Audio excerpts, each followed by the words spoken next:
যেহেতু কাইলৈ 10 লাখ বৃক্ষ ৰোপণ কৰিব প্ৰস্তুতি কেনেকুৱা? আমি 10 লাখ পুলি ৰোৱাৰ প্ৰস্তুতি কৰি আছো।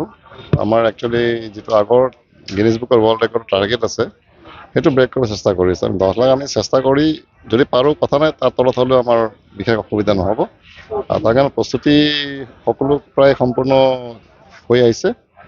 আমি আমাৰ ছিনিয়ৰ অফিচাৰ্ছ আহিছে, আমাৰ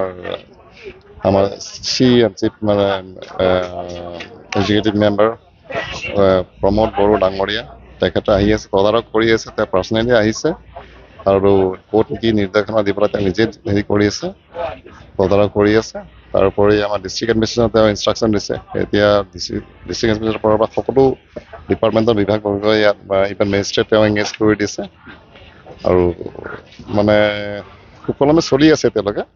তো আমাৰ যিটো অঞ্চলটো হ'ল এতিয়া ভৈৰৱকুণ্ড ৰিজাৰ্ভ ফৰেষ্টত পৰে আৰু আমাৰ এই যিটো অঞ্চল অলপ মানে মাটিটো ইমান কঠিন নহয়, শিল বালি পাথৰ বেছি আছে, সেইকাৰণে আমাৰ গাঁত কৰোঁতে যথেষ্ট অসুবিধা হৈছে। সেইকাৰণে লেবাৰ লগাতকৈ বেছি লগাব লগা হৈছে। কিমান লেবাৰে কাম কৰিছে? বহুত দেখিছোঁ। আমাৰ মানে 2,500 বা 3,000 লেবাৰ ডেইলি লাগি আছে। যুদ্ধকালীন ৰূপত আমি কাম কৰি আছো এতিয়া। আৰু আমি একচুৱেলি হয় কি 10 লাখ পুলি লগাবলৈ আমি 1 মিটাৰ যদি কৰোঁ তেনেহ'লে আমাৰ 100 হেক্টৰ লাগে। কিন্তু ইয়াত কি আছে কি কিছুমান ঠায়ে গছ গছনি আছে, শিল আছে য'ত গাঁত খান্দিব নোৱাৰি। তো সেইখিনি জেগা বাদ দিকে আমি আমাৰ এৰিয়াটো 113, 14 এই ধৰণে হ'ব। একচুৱেল এৰিয়া ক'ব গ'লে আৰু বাকী আৰু গোটেই যিটো আমাৰ এৰিয়া আছে আমি 11টা ভাগত বিভক্ত কৰিছোঁ।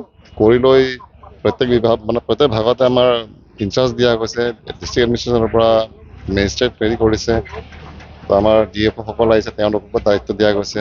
সেই হিচাপে কম্বাইন এফৰ্ট চলি আছে আৰু কালি ৰাতিপুৱালৈকে হয়তো সকলো কাম শেষ হৈ যাব আৰু ৰাতিপুৱা 6টা বজাৰ পৰা আমাৰ কাৰ্যসূচী আৰম্ভ হ'ব।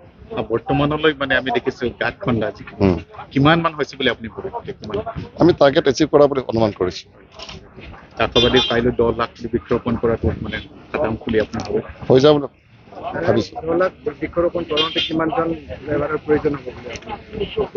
এনেই আমাৰ কি আছে যিটো প্ৰগ্ৰাম এইটো 24 ঘণ্টাত কৰিব লাগে, কিন্তু গিনিছৰ মতে ৰোপণৰ কামটো দিনৰ পোহৰত হ'ব লাগে। সেইকাৰণে ৰাতিপুৱা আৰম্ভ কৰি আমি 5টা বজাত যিহেতু এন্ধাৰ হৈ যায় 5টাতে ক্ল'জ কৰি দিম। তাৰ মাজত যদি সোনকালে হৈ যায় ভাল কথা। আৰু এই যিটো আমাৰ প্ৰক্ৰিয়া তাতে আমি অনুমানিক হয়তো 3,000, 5,000 মান মানুহ অংশগ্ৰহণ কৰিব। আৰু অংক কৰিব গ'লে আমি এজন মানুহৰ গাত হয়তো 150-200 পুলিয়ে পৰিব। আমি দেখিছোঁ ইয়াতে মানে আমাৰ ওদালগুৰি জিলাখনত মানে 10টা ব্লক আছে, UPPL যিসকল কৰ্মী আছে তেখেতসকলে 5,000 কৰ্মী ইয়াতে উপস্থিত হ'ব কাইলৈ ৰাতিপুৱা।